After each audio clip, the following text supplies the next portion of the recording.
जब जब धराधाम में ऐसा अधर्म बढ़ता है जहां भागवत धर्म और प्रेम धर्म लुप्त होने लगता है, दुष्टों का विनाश कोई खास बात नहीं भगवान के लिए। भगवान कहते हैं जब जब धर्म की हानि होती है, यदा ही धर्मस्य, कौन से धर्म की? भागवत धर्म की, प्रेम धर्म की। जब उसका प्रकाश करने वाला कोई नहीं दिखाई देता और लुप्त होता चला जाता है, तो स्वयं भगवान पधारते हैं, ऐसी दिव्य लीलाएं करते हैं जिनको गा गा कर भागवत धर्म और प्रेम धर्म में स्थित हुआ जा सकता है। कृष्णाय वासुदेवाय देवकी नंदनाय च और नंद गोप कुमाराय गोविंदाय नमो नमः। दो बात कही गई, वसुदेव देवकी नंदन और यशोदा नंद नंदन। श्री लालजू महाराज निकुंज से आए जो नंद नंदन के रूप में है, और देवकी वसुदेव के यहां भगवान नारायण का प्रादुर्भाव होता है। वासुदेव भगवान जो देवकी नंदन है उनका नाम रखा गया है वासुदेव। सनत कुमार जी, सनक सनंदन सनत कुमार जी जो भगवान से मिल रहे हैं, दर्शन कर रहे हैं, तो वो कह रहे हैं हे भगवान वासुदेव। वासु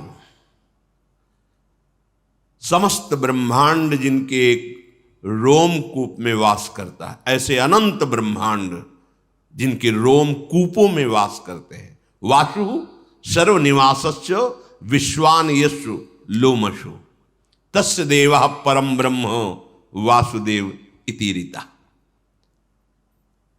जिनके लोमकूपों में अनंत विश्व ब्रह्मांड स्थित हैं, वो सर्वनिवास, वो महान, वो परम पुरुष, महान देव स्वामी आपको वासुदेव कहते हैं। वही आप महान, वही आप परम पुरुष वासुदेव के रूप में है। चारों वेद पुराण इतिहास जितना भी वर्णन है प्रभु आपका है। कहीं भी किसी भी ब्रह्म ऋषि ने ऐसा नहीं देखा कि आपका तन, आपका ये शरीर सप्तम धातु से बना हुआ है। किसी वेद ने निरूपण नहीं किया, किसी मुनि ने ऐसा अनुभव नहीं किया। यहां हम सब साक्षी हैं, धर्म साक्षी है, सर्व साक्षी है, वेद साक्षी है कि आप सच्चिदानंदमय तनु भगवान वासुदेव हैं। किसका नमस्कार? जो कंस कारागार में चतुर्भुज रूप में प्रकट हो रहे शनकादि, उनका दर्शन करके वर्णन कर रहे हैं। मंगलमय भाद्रपद के कृष्ण पक्ष की अष्टमी है। मध्य रात्रि का समय, सब ओर घोर अंधकार छाया हुआ है, पर सारी प्रकृति एक नवीन आनंद उत्सव में भरी हुई है, क्योंकि प्रकृति के स्वामी परमात्मा का प्रादुर्भाव हो रहा है। उल्लास में भरी हुई संपूर्ण प्रकृति है। प्रकृति के परम आश्रय, प्रकृति को भी सृजन करने वाले परम देव पधार रहे हैं, तो प्रकृति उल्लसित होकर उनका स्वागत कर रही है। दिशाओं में प्रसन्नता छाई हुई है।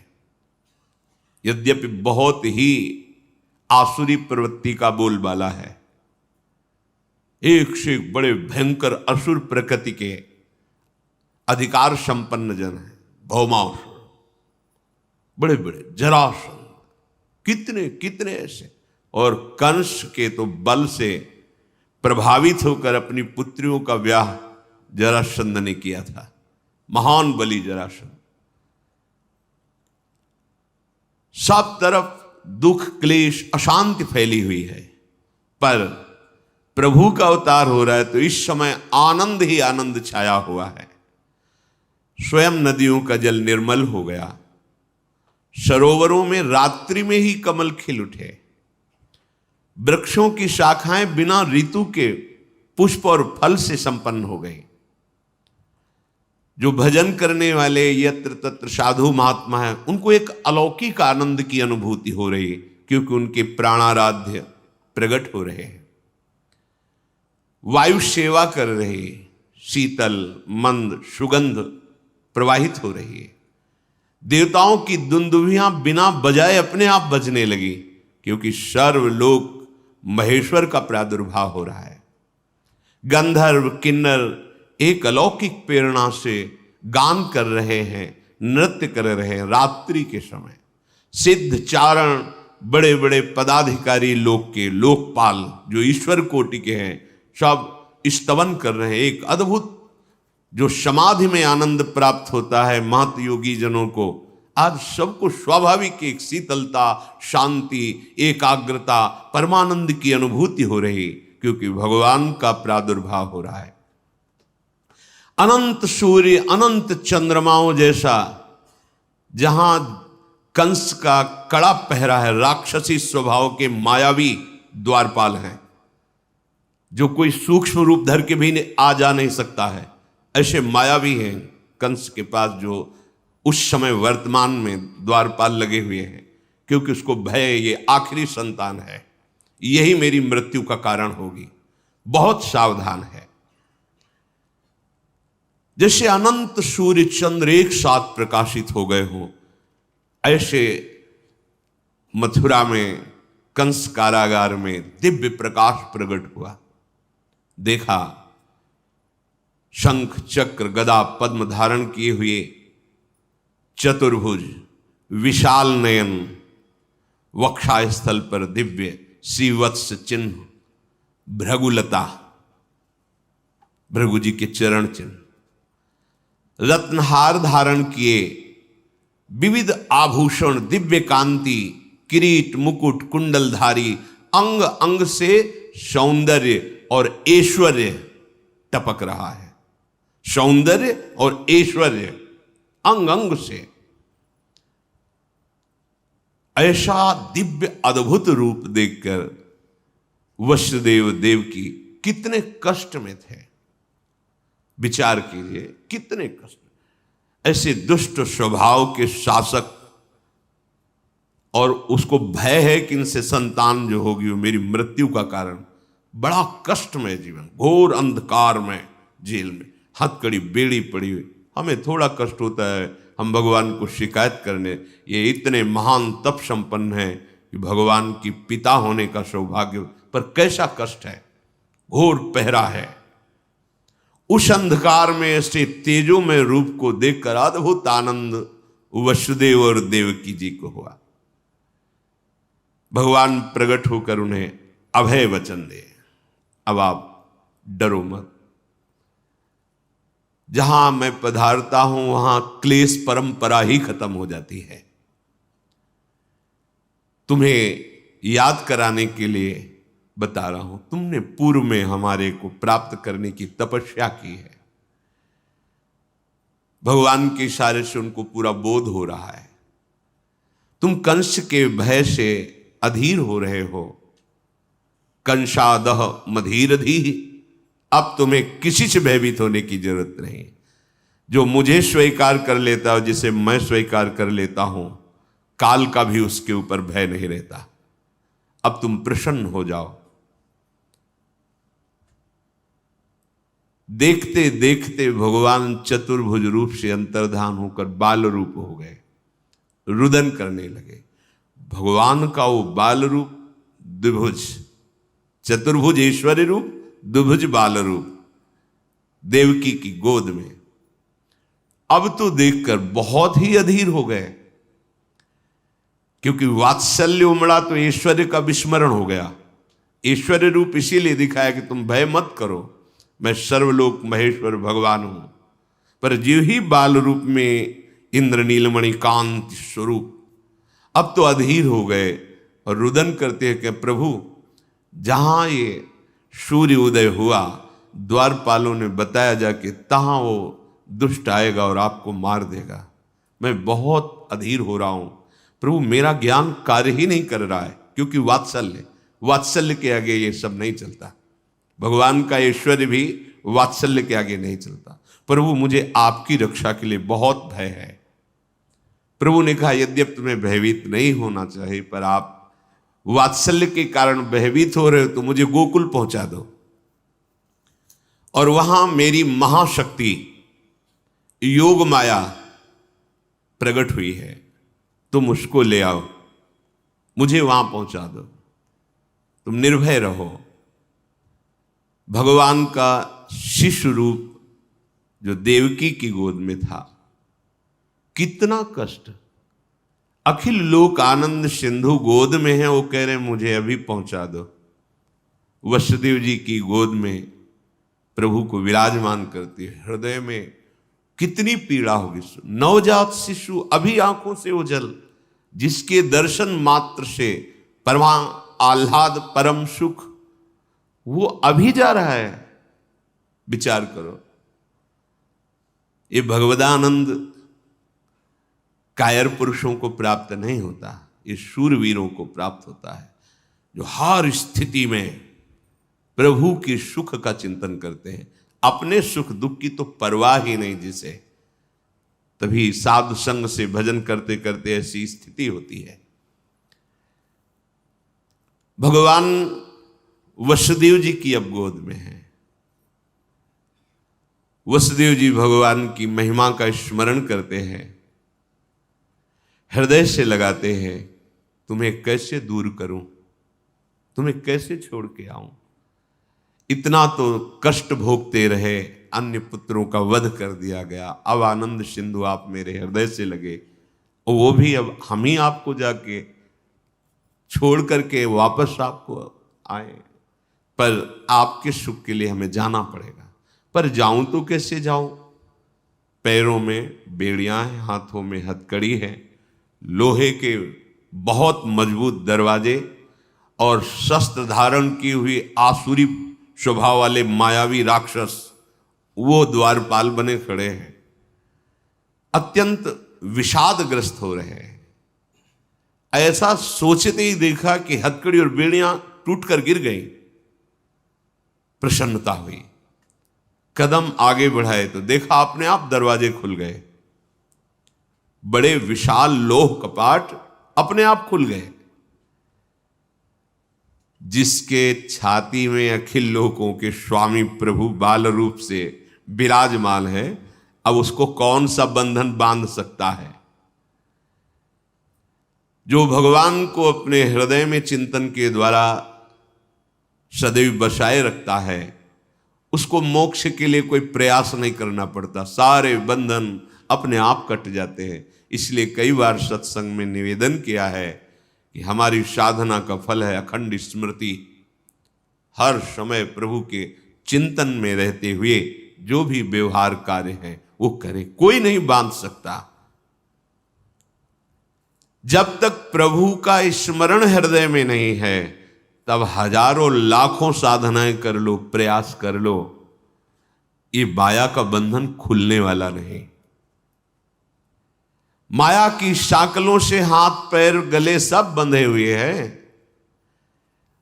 काम वासना क्रोध लोभ मोह मद मत्सर, ये ऐसे मायावी द्वारपाल हैं कि आपको निकलने ही नहीं देंगे। अज्ञान का कारागार अंधकार युक्त, कैसे निकला जाए? श्री कृष्ण को हृदय में रखकर। पक्की बात, कृष्ण नाम और कृष्ण रूप में कोई अंतर नहीं। जो कृष्ण है वही कृष्ण नाम है। अगर जिह्वा से राधा राधा कृष्ण कृष्ण चल रहा है तो मानो प्रिया प्रीतम विराजमान है आपकी जिह्वा में। अतएव जीव इस भयंकर अविद्या माया रूपी कैद खाने से, विविध प्रकार की वासना की जंजीरों से, काम क्रोधादि मायावी द्वारपालों से बचकर अगर निकल सकता है तो एकमात्र प्रभु को हृदय में रखने पर, अर्थात स्मरण करने पर। अगर प्रभु का स्मरण है तो आप मुक्त हो जाएंगे। मुक्ति के लिए कोई अलग से वेदांत पढ़ने की जरूरत नहीं, अपने आप ज्ञान प्रकाशित हो जाएगा। प्रतिपल भगवद स्मरण, चित्तवृत्ति को रोककर बार बार नाम में लगाना, रूप में लगाना, लीला में लगाना, धाम चिंतन में लगाना, कोई मोक्ष के लिए प्रयास करने की जरूरत नहीं। अपने आप आपको अनुभव होगा कि जो परमार्थ का परम लाभ वो प्रकाशित हो रहा है। दरवाजा खुला, वसुदेव जी लालजू को लेकर बाहर निकले तो डर रहे थे कहीं पहरेदार देख ले तो प्रहार कर देंगे, पर वहां देखा सब बेशुद्ध है, मूर्छावस्था को प्राप्त है। धीरे धीरे निकलकर बाहर आए, दबे पांव, कोई जान न जाए। अपराकृत परमानंद विग्रह प्रभु को बार बार ऐसे देखते हैं, हृदय से लगाए हुए आगे बढ़ रहे हैं। पद पद पर आनंद की उमगन हो रही वसुदेव जी के हृदय में। समझिए, जब कोई भगवद स्मरण परायण होता है तो प्रति कदम, प्रति श्वास, प्रति क्षण एक अद्भुत आनंद। अब प्राकृतिक उदाहरण तो बैठता ही नहीं, पर कई बार सत्संग में कहा, जैसे दूध को अग्नि पे चढ़ाओ तो उफान आती है, ऐसे आनंद की उफान हृदय में आती है जब मेरे प्रभु और उनका स्मरण और कहीं उनकी रूप की झलक, तब तो फिर ब्रह्मादिक के भोग शब विषम लागत ताई, नारायण ब्रज चंद की लगन लगी है जाए। अभिमान का भार उठाकर संसार पथ में चलते चलते पग पग पर दुख कष्ट संकट विपत्ति भोगते भोगते थक गए। अब छोड़ो, अपना भार श्री कृष्ण के ऊपर छोड़ो, श्री कृष्ण का चिंतन करो, तो पग पग पर परमानंद की अनुभूति होगी। वसुदेव जी को अपार सुख हो रहा है। श्री कृष्ण को हृदय से लगाए हुए महामहिम ब्रज की तरफ चल पड़े। घोर अंधकारमयी रात्रि, धीरे धीरे बढ़ रहे हैं कि कहीं कोई मथुरावासी किसी कारण से बाहर निकले और देख ले तो अमंगल हो जाएगा। इसी समय मेघ गर्जना हो रही, भयंकर वर्षा शुरू हो गई, क्योंकि कोई बाहर निकल ही ना पावे। पैर की भी आहट नहीं, इसलिए मेघ गरज रहे हैं। अंधकारमयी रात्रि, किधर पैर रखे दिखाई ही नहीं दे रहा है। बीच बीच में बिजली चमक जाती है, जिससे रास्ते का पता चलता है। जब वर्षा प्रारंभ हुई, वसुदेव जी ने अब कहां तक ऐसे छुपाएं, लगा कि नवजात लाला है, वर्षा में कुछ दुख पहुंच सकता है, ऐसा विचार कर रहे हैं। अचानक देख रहे हैं कि आसपास तो बूंदें गिर रही, पर ऊपर बूंदें नहीं गिर रही। सोचा इस लाला का ही चमत्कार होगा, पर बात यह हुई कि 1000 फण फैलाकर भगवान शेष जी पीछे से फणों की छाया किए हुए, वसुदेव के अंग में ही एक बूंद नहीं पड़ रही, फिर लाला की तो बात जाने दो।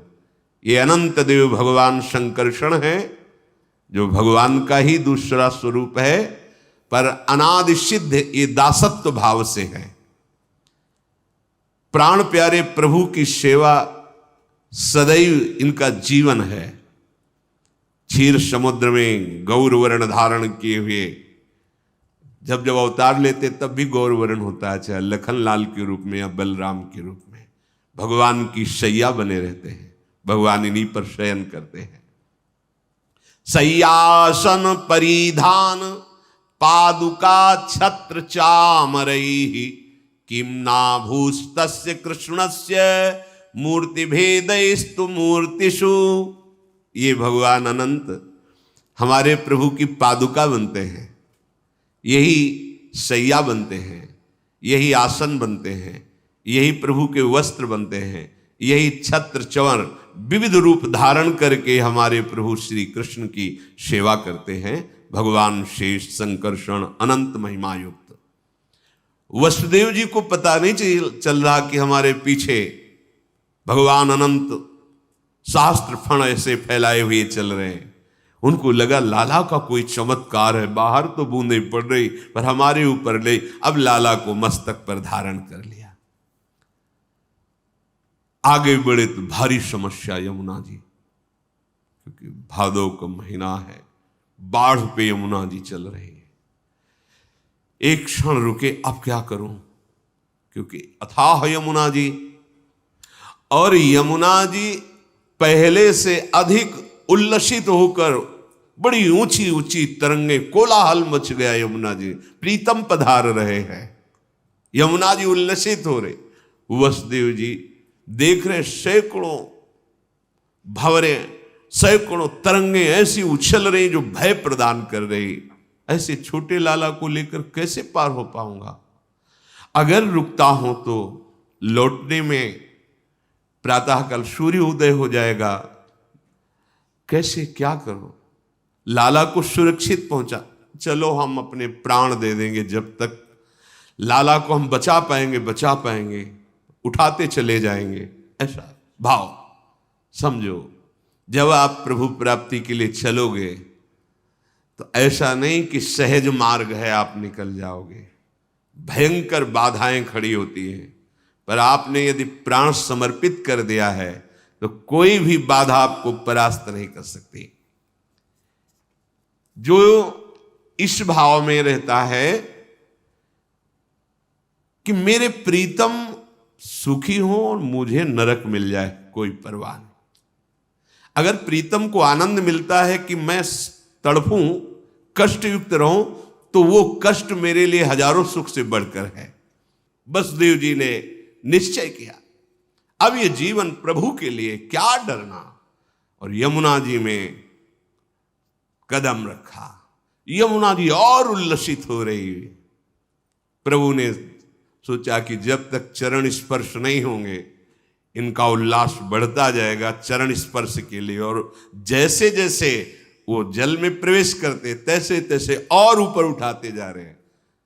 प्रभु ने अपने चरण अभी प्रकट हुए बड़े कर दिए। यमुना जी जीव ही चरण स्पर्श की नम्र हो गई, जल अपने आप घटने लगा, बस घुटनों घुटनों पूरी यमुना जी हो। वसुदेव जी को लगा कि ये कुछ चमत्कार लाला का ही है, क्योंकि अभी तो ऐसा तूफान में स्वरूप यमुना जी का मैं भयभीत हो रहा था। वसुदेव जी प्रभु को लेकर के आगे बढ़े। इतनी प्रेम विवशता है कि मार्ग ही नहीं दिखाई दे रहा। तो ये बिजली चमक चमक करके उसी मार्ग में चमक रही जहां जाना है। वो आगे आगे रास्ता बेशुद्ध है, देह भाव विस्मृत है, परम आत्म सुख का स्वरूप श्री लालजू महाराज उनकी गोद में है। बिजली ने पहुंचाया, कांति प्रकट होते हुए नंद घर में पहुंचे। वहां भी देखा आश्चर्य, कोई नहीं जग रहा, सब सो रहे हैं, अर्थात सब मूर्छित है भगवान की योग माया से।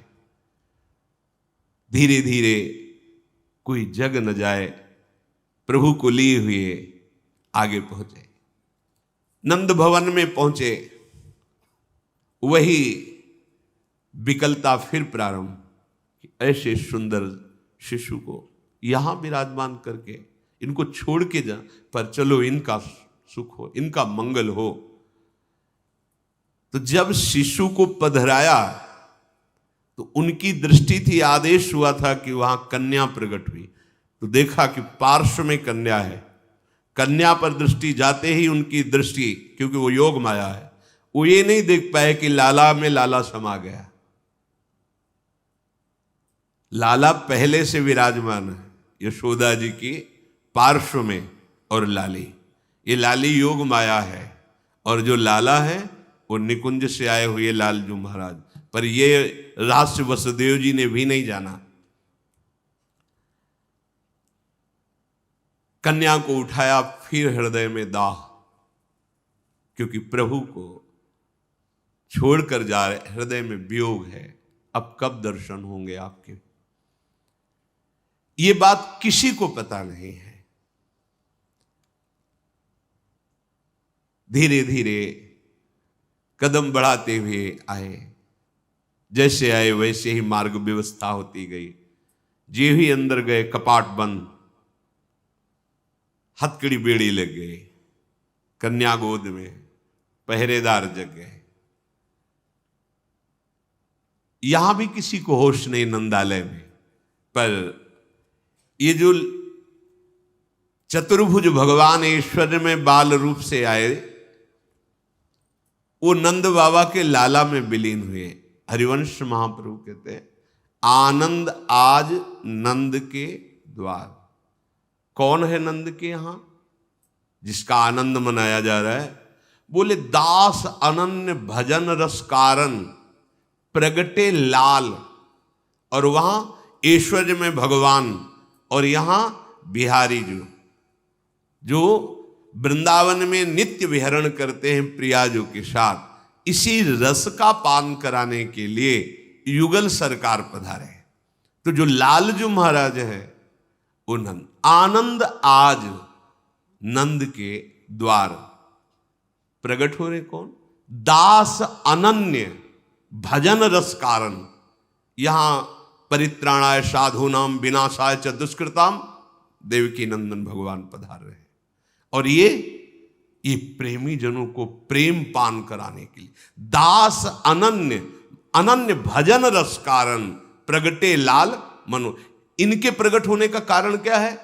अनन्य प्रेमी रसिक जन, कोई सख्य भाव का, कोई गोपी भाव का, वात्सल्य भाव का, जो जिन मंजरी भाव का, किंकरी भाव का, सबको रसास्वादन कराने के लिए निकुंजाधिपति प्रभु वृंदावनेश्वर पधार रहे हैं। आनंद आज